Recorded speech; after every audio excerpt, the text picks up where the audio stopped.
కోట్ల జనాభా ఉన్న దేశంలో వందల సంవత్సరాల యొక్క హిస్టరీలో లెస్ దెన్ 10 నోబెల్ ప్రైజెస్ ఎందుకున్నాయి మన దగ్గర?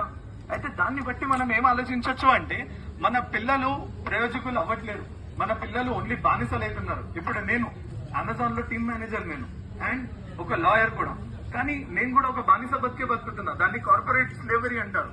అయితే మనం అనుకోకుండానే మన పిల్లల్ని కూడా దాని వైపు వచ్చేస్తున్నాం. మన పిల్లలు మేనేజర్ కాకపోవచ్చు, సాఫ్ట్వేర్ డెవలపర్ అవ్వచ్చు, లేదంటే ప్రోగ్రామ్ మేనేజర్ కావచ్చు, లేదంటే ఇంజనీర్ కావచ్చు, కానీ అదంతా కార్పొరేట్ స్లేవరీ.